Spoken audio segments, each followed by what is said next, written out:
Hello दोस्तों।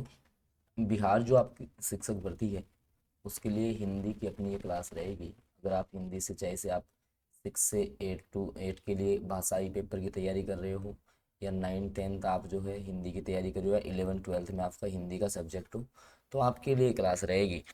और मैं आपको थोड़ा सा बता दूं दोस्तों, सभी सब्जेक्ट वालों को एक एक क्लास मिल जाए। उसके बाद अपनी रेगुलर जो क्लासेज हैं वो बहुत जल्द शुरू होंगी।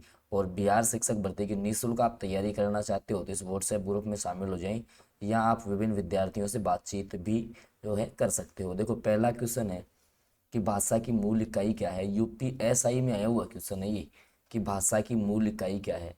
तो अक्षर है कि संकेत है, ध्वनि है कि वर्णमाला है।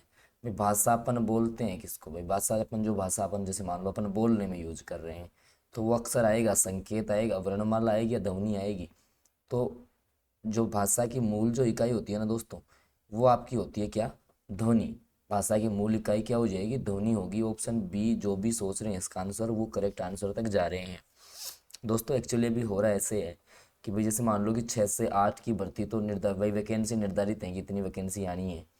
अभी 9 से 10 और 11 से 12, जैसे मान लो 11 से 12 में कोई पिछली भर्ती की पोस्टें खाली रह गई, पिछली भर्ती के पद खाली रह गए, तो सभी के मन में ये संशय बना हुआ है कि यार ये पिछली भर्ती के जो पद हैं वो जोड़ेंगे कि नहीं। भाई 17,000 पदों पर आएगी या 1 20 पर आएगी? तो इसकी स्थिति अभी क्लियर नहीं है, जल्दी क्लियर हो जाएगी। और सभी को जो है ना, सब्जेक्ट वाइज निःशुल्क पीडीएफ सारी इस ग्रुप में मिलती हैं, तो आप ज्वाइन कर सकते हो भाई, है ना। अगला क्वेश्चन आ जाओ। हिंदी पढ़ते आए हैं कि जो आपके अंतःस्थ व्यंजन होते हैं दोस्तों, कौन से अंतःस्थ व्यंजन की बात की जा रही है। तो ये रे लेवे जो है, ये रे ले और वे, इनको अपन कैसे व्यंजन बोलते हैं दोस्तों? इनको अंतःस्थ व्यंजन बोला जाता है। ऑप्शन बी आ रहा है, ऑप्शन बी जो वो सटीक आंसर हो जाएगा। देख सकते हो ग्राम पंचायत अधिकारी, उन्होंने परीक्षा जो इसमें देखो लक्ष्य करने से काफ़ी विद्यार्थी के मन में ये भी संकोच है कि सर हमें जो है ना वो सिलेबस कहाँ से कवर करना है, क्या सिलेबस रहेगा। तो उन सभी को हालांकि हम जवाब दे देते हैं, लेकिन आपके लिए सारा कंटेंट तैयार हो रहा है। अगले वीक से कंटेंट मिलना आपको शुरू हो जाएगा। अगले वीक से जो भी आपको कंटेंट मिलना है, जो भी पीडीएफ मिलनी है, वो मिलना शुरू हो जाएगा इस वाले व्हाट्सएप ग्रुप में।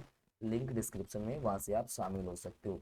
इसके अलावा एसएसटी की, जैसे मान लो एसएसटी विशेष क्लास, साइंस विशेष क्लास, मैथ्स क्लास, सारी क्लास आपको मिल रही है आने वाले 1 से 2 दिन में। यानी कि मंडे से जो है ना और भी धमाकेदार क्लासेस चालू होगी, ठीक है। तो देखो, शुद्ध शब्द कौन सा है, आप क्वेश्चन बताना है कि भाई इनमें शुद्ध आपको कौन सा लग रहा है। देखिए, चिन्ह लिखा हुआ है, दवाइयाँ लिखा है, कृपया लिखा है। देखो कृपया तो गलत हो गया, चलो कृपया तो आप जानते हो यार पूरा आएगा कृपया, ठीक है।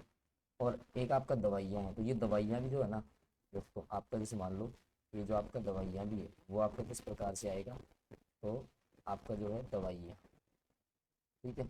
अब जो निर्भर है वो सबसे करें, सबसे करें, ये पूछा शुद्ध शब्द कौन, ध्यान रखना चिन्ह है, ये भी शुद्ध नहीं है।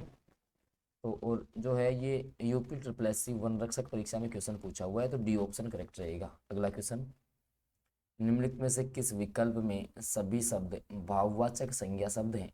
तो भाववाचक संज्ञा जिसमें भाव का बोध हो, देखो अमीर, गरीब, समूह है, समूह आ गया तो गलत हो गया। मिठास, भाई मिठास में भाव है, गरीब में भी है, अमीर में भी है। जवानी, खटास, पुस्तक या गंगा। अगला है रसीला, कड़वाहट, बुढ़ापा या उन्नति, धैर्य, चालाकी, उदासी या सूर्य। तो सारे भाववाचक वाले कौन से हैं? तो एक बार आप ऑप्शन सी की तरफ नजर दौड़ाएंगे। देखो रसीला, ठीक है, रस का भाव आ रहा है। कड़वाहट मतलब कि कड़वाहटपन का भाव आ रहा है। बुढ़ापा मतलब एज बढ़ने का संकेत है, उसका भाव प्रकट हो रहा है। उन्नति आगे बढ़ने का भाव है ना, जैसे इसमें गंगा है, गंगा शब्द आ गया, ये गलत हो गया, ठीक है। इसमें सूर्य आ गया तो भाववाचक नहीं है, ठीक है। इसमें मैंने आपको बता दिया समूहवाचक संज्ञा भी हो सकती थी इसमें, तो ठीक है। तो ऑप्शन सी करेक्ट रहेगा। ऑप्शन सी में जो है ना वो सारे आपके कौन से में है? भाववाचक संज्ञा में है। इसमें है भाववाचक संज्ञा में। दोस्तों हम जो है ना, देखो हमारा टारगेट ये है कि हम 6 से 8, 9 से 10 और 11 12, 11 12 में स्पेसिफिक सब्जेक्ट है, इसमें जो स्पेसिफिक, इसमें जो आपका स्पेसिफिक सब्जेक्ट है उन सब के नोट्स देंगे। लेकिन वो जो है ना टीम लगातार काम कर रही है, और अगले वीक से मिलना स्टार्ट हो जाएंगे आपको। हमने पहले भी बोला था भाई वैकेंसी, जैसे मान लो अब वैकेंसी की डेट्स आ गई, भाई डेट जो है, लेकिन उन डेट भी जो आई है ना वो टेंटेटिव है, तो संभावित तिथि आई है, अभी फिक्स नहीं हुआ है।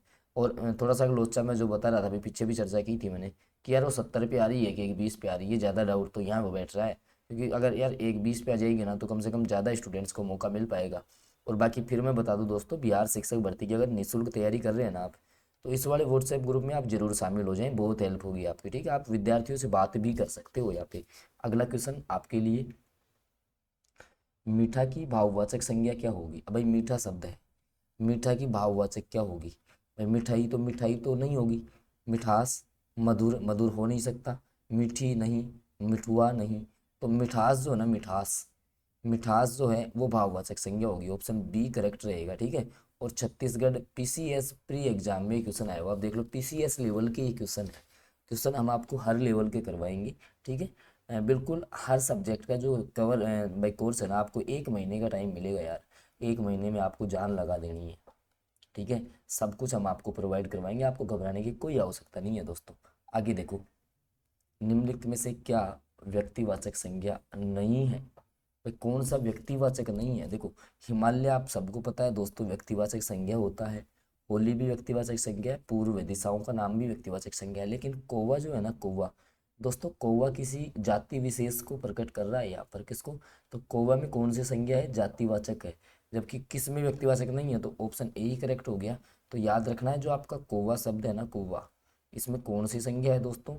तो आपकी जातिवाचक संज्ञा है, कौन सी हो जाएगी? जातिवाचक संज्ञा है, ठीक है। चलता हूँ अगले क्वेश्चन पे। अगला क्वेश्चन है कि निम्नलिखित में से कौन सा सर्वनाम पद है, चिन्हित कीजिए। अब आपको पता है कि यार हिंदी में सर्वनाम 6 प्रकार के होते हैं, ठीक है। जैसे आपका मान लो कि निजवाचक है, ठीक है। तो अब जैसे इनमें से सर्वनाम कौन सा है, राधा, सुंदर, विभीषण या वह, तो वह में ही आपका सर्वनाम आ रहा है, आपको कमेंट करके बताना है कि वह शब्द में कौन सा सर्वनाम है, ठीक है, कौन सा सर्वनाम है, ये कमेंट करके बताना। केवीएस टीजीटी हिंदी पेपर 2017 में क्वेश्चन पूछा हुआ है। केवीएस टीजीटी जो आपका हिंदी थी, ठीक है, 2017 का जो पेपर लगा था दोस्तों, उसमें ये क्वेश्चन आया हुआ है। चलते हैं अगले क्वेश्चन पे। हाँ, शब्द ठंडा, भाई ठंडा शब्द है ना, ठंडा हिंदी व्याकरण के अनुसार विशेषण के भेदों की किस श्रेणी में आएगा? भाई विशेषण के जो प्रकार है, जैसे मान लो ठंडा, तो ठंडा पानी हो सकता है, ठीक है। तो जो ठंडा शब्द है ना, वो इसके गुण को रिप्रेजेंट कर रहा है। भाई पानी का गुण कैसा है कि ये ठंडा है, परिमाण तो कोई दर्शा नहीं रहा, सार्वनामिक हो नहीं सकता, संख्या किसी संख्या को रिप्रेजेंट थोड़ी कर रहा है ये, तो ठंडा पानी ये गुण है, तो गुणवाचक जो विशेषण हो जाएगा इसमें, ऑप्शन डी जो है ना, वो दोस्तों इस क्वेश्चन का सटीक आंसर रहेगा। और देख सकते हो आप, अपर निजी सचिव परीक्षा में क्वेश्चन आया हुआ है, सारे प्रीवियस ईयर करवाएंगे आपको, बीपीएससी के प्रीवियस ईयर भी करवाएंगे, पिछले पेपर भी करवाएंगे, सारी पीडीएफ वगैरह और जो भी आपको नोट्स है वो इस ग्रुप में मिलते हैं। इसके अलावा इस ग्रुप में आप बच्चों से बात भी कर सकते हो, हमें भी मैसेज कर सकते हो, हमें भी मैसेज के द्वारा आप हमसे भी बात कर सकते हो, कोई आपकी पर्सनल डाउट हो तो। और मैं बता रहा हूँ कि बिहार शिक्षक भर्ती 2.0 के लिए one of the best group ये रहेगा। और रही बात कंटेंट की कि सर हमें अब क्या पढ़ना है, 1 महीना है, तो वो हम डिसाइड करेंगे क्या पढ़ना है, आपको घबराने की आवश्यकता नहीं है, सारी जिम्मेदारी हमारी है क्या आपको पढ़ना है। पिछली जो भर्ती निकली है ना, उसमें लगभग मैं ज़्यादा नहीं कह सकता, 500 प्लस स्टूडेंट्स का सिलेक्शन हमारे यहाँ से हुआ है, जिनका कि मैं प्रूफ जो है आपको व्हाट्सएप पे डाल सकता हूँ, ठीक है। व्हाट्सएप पे आप मैसेज कर देना, मैं प्रूफ डाल दूंगा, ठीक है। तो आपको घबराने की आवश्यकता नहीं है, ग्रुप में शामिल हो जाओ, हमें भी पता है कि भाई बच्चों को तैयारी करवानी है, मौका है आपके पास, ठीक है। यदि उजड़ना अकर्मक क्रिया है तो इसकी सकर्मक क्रिया क्या होगी? भाई उजड़ना, जैसे मान लो कोई भी घोंसले की बात करें अपन, जैसे मान लो कोई भी घोंसला है, घोंसला उजड़ गया, घोंसला उजड़ गया। अब जैसे मान लो कोई बंदा है, सपोज दैट रमेश, रमेश ने घोंसला उजाड़ दिया, उजाड़ दिया, तो उजाड़ना जो है ना, उजाड़ना, उजाड़ना क्या हो जाएगा आपका? सकर्मक क्रिया, ठीक है। कौन सा हो जाएगा? सकर्मक। तो उजाड़ना शब्द जो है ना, ऑप्शन सी ये करेक्ट रहेगा। भाई उजड़ना अकर्मक है, तो उजाड़ना क्या हो जाएगा? सकर्मक हो जाएगा दोस्तों, ऑप्शन सी के साथ आप चले जाएंगे। आई होप समझ आ गया होगा आपको, ऑप्शन सी सटीक रहेगा इस क्वेश्चन का। अगला क्वेश्चन, मैं रोज पढ़ता हूँ, वाक्य में क्रिया विशेषण का भेद कौन सा है? ठीक है, मैं रोज पढ़ता हूँ, भाई रोज का मतलब कि समय की बात यहाँ पे की जा रही है, ठीक है, समय के सापेक्ष बात की जा रही है, तो स्थानवाचक तो हो नहीं सकता भाई, किसी स्थान विशेष का वर्णन नहीं है। रीतिवाचक नहीं हो सकता, कालवाचक या परिमाण, परिमाण कोई बताया थोड़ी गया है, तो इसमें ऑप्शन सी करेक्ट हो जाएगा, कालवाचक। कैसा हो जाएगा आपका? कालवाचक विशेषण हो जाएगा, कालवाचक विशेषण जो है ना वो इसमें रहने वाला है दोस्तों। अगला क्वेश्चन, तो दोस्तों इसमें आपका कालवाचक विशेषण हो गया, ऑप्शन सी करेक्ट हो गया। फिर मैं आपको बता दूं कि बीपीएससी टीचर की आप तैयारी कर रहे हो, अब काफ़ी बच्चों को ये समस्या है कि सर सिलेबस क्या रहेगा, क्या पढ़ना है, क्या छोड़ना है, क्योंकि एक महीने में आप सब कुछ कवर नहीं कर सकते हो, रिवीजन भी नहीं होगा। तो इसके लिए हम अगले वीक से आपके लिए कुछ अच्छा ही प्लान कर रहे हैं। तब तक आप इसी ग्रुप में रहें, इस व्हाट्सएप ग्रुप में जुड़े रहें, यहाँ जो मिल रहा है वो आप पढ़ते रहें। ठीक है, क्लास सारी क्लास चालू होंगी लगभग मंडे से, जो है ना मंडे से आपको सारी क्लासेज मिलना स्टार्ट हो जाएंगी। तो आप ये ग्रुप जरूर ज्वाइन कर लें और बिल्कुल निःशुल्क तैयारी हम आपको यहाँ से करवाएंगे। ठीक है, और कोई समस्या है तो आप टेलीग्राम पे या व्हाट्सएप पे मैसेज डाल सकते हैं, लेकिन ये व्हाट्सएप ग्रुप जो है ना वो आप जरूर ज्वाइन कर लेना। इसके अलावा लगातार हिंदी की भी जो क्लासेज है, वही हिंदी की क्लास सर, और जैसे मान लो कि 11वीं 12वीं का अलग लेवल रहता है, 9वीं 10वीं का अलग रहता है, और 6 to 8 का अलग रहेगा। तो सबके लिए बिल्कुल अलग अलग क्लासेज जो है ना हमने डिजाइन की हैं, सबके लिए जो है ना अलग अलग क्लासेज मिलेंगे निःशुल्क रूप से। ठीक है, जैसे इतना मतलब आपको बता दिया जाएगा जो आप किसी पेड बैच में नहीं पढ़ सकते। ठीक है, इतना कुछ और बेसिक से पढ़ाएंगे सब कुछ। ठीक है, तो आप ग्रुप से जुड़ जाएं, और अगर कोई क्वेश्चन हो तो आप कमेंट कर दीजिए। और अगर ये सेशन आपको अच्छा लगा हो तो आप जो है दोस्तों इसको लाइक कर सकते हैं। चैनल पे फर्स्ट बार जुड़े हैं तो सब्सक्राइब जरूर कर लें, साथ में बेल नोटिफिकेशन ऑन करना है ताकि आगामी जो वीडियोज़ हैं उनके अपडेट भी आपको मिलती रहेंगी। धन्यवाद दोस्तों।